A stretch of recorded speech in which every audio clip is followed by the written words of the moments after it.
And that's it for elections this morning. Now, away from elections, psychiatrists have called for urgent nationwide psychosocial support programs to educate students, teachers, and parents as COVID-19 cases continue to be reported across some senior high schools.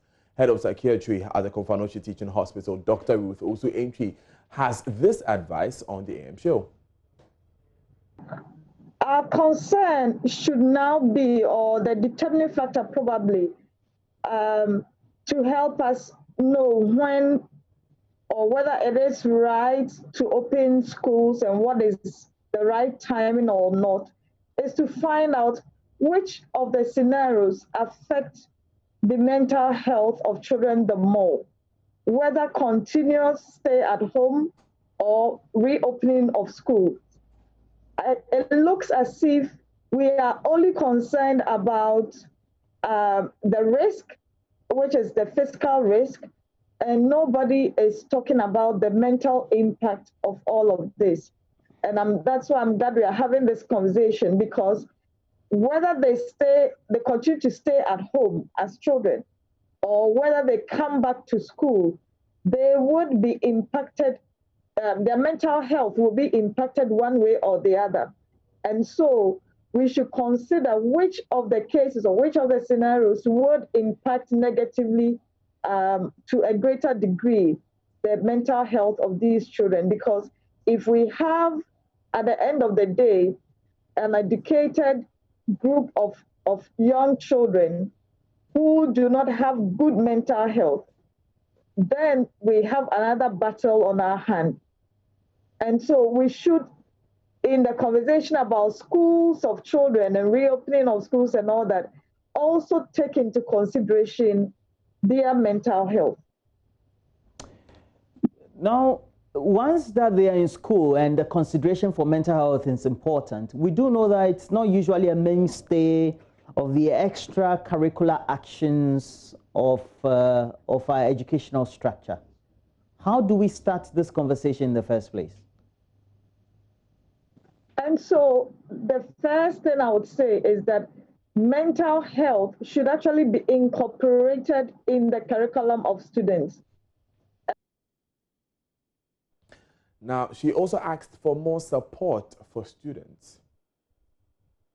The services should extend to the parents of the children as well. Teachers should be involved, should benefit from counselors. Non-teaching staff or the admin staff in the schools should have access to the counselors. In fact, it should be a policy to provide on-site counselors or on-site mental health experts to provide employee-assisted programs. These are programs that will help deal with levels of stress, levels of anxiety, and we can ask for this at any better time than this, when the pandemic is making a lot of people anxious. It should be a must, actually, for every institution, especially our education institutions, to have on-site experts, and these should be mental health experts to support every caliber of staff. And when I talk about the staff, I include the parents of the students as well. Children take a lot of cue from how adults handle situations. So I was watching a woman being interviewed, how she's gone back to the school to take her only child back home because she is afraid of the virus, of the child catching the virus.